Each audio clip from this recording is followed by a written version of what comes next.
We affirmed the need to work together and to do everything necessary to tackle the crisis and its consequences.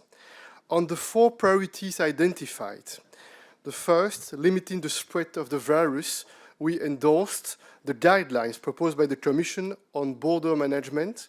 We need to ensure passage of medicines, foodstuffs, and goods, and our citizens must be able to travel to their home countries. Adequate solutions for cross-border workers will be found.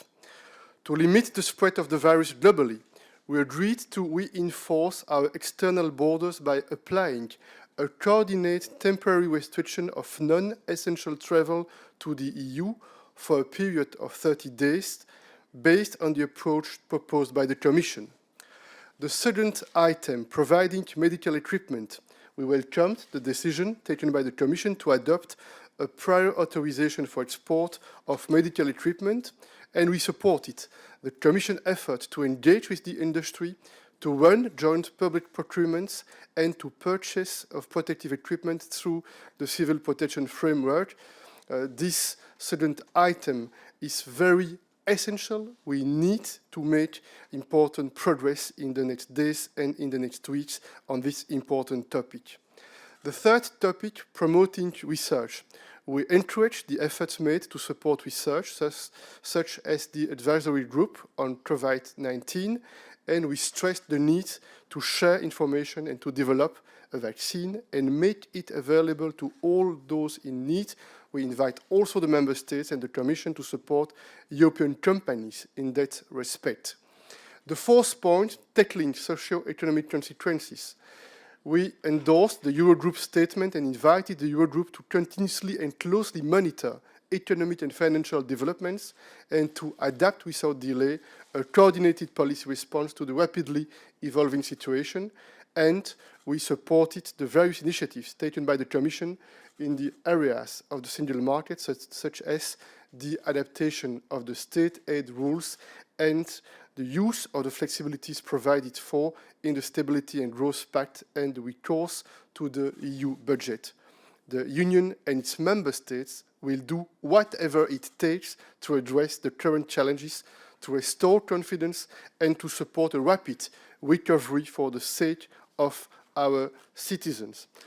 The fifth point is also very important, and that's why the High Representative was also present and active in this for this conference, video conference. We committed to coordinate among our embassies and the EU delegations in third countries, and the High Representative and the European External Action Service will support in this regard.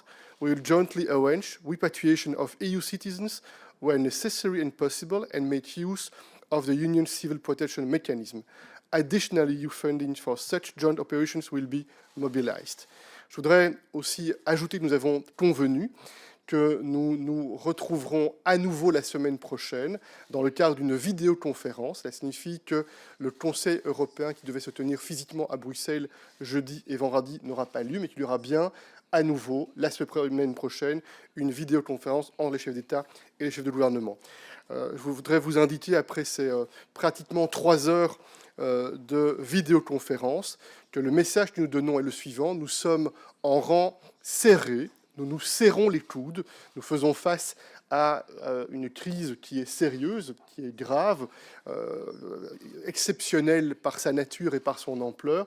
Et le message que nous adressons, dans le cadre du travail très intense qui a été mené avec les États membres, avec la Commission européenne tout au long des derniers jours, c'est que nous avançons ensemble. Nous voulons progresser ensemble, relever ensemble les mêmes objectifs. Il s'agit de faire reculer cette menace, de faire en sorte que l'on ralentisse autant qu'il est possible la propagation des virus. C'est la raison pour laquelle la plupart des États membres, tous les États membres même, ont pris des mesures très fortes afin de réduire les déplacements, de faire reculer cette contamination et cette contagion, et surtout de soutenir nos services de santé, les travailleurs qui sont actifs dans le domaine de la santé, priorités. Et je voudrais vraiment dire que la première priorité essentielle, qui traduit bien les valeurs européennes, c'est d'être mobilisé pour la santé de nos concitoyens. Et nous serons aussi mobilisés, très déterminés s'agissant des conséquences économiques et sociales, mais la mobilisation, elle est tout entière tournée dans les jours qui viennent sur cette question de la santé, et nous allons continuer à travailler sur les différents aspects, y compris sur les conséquences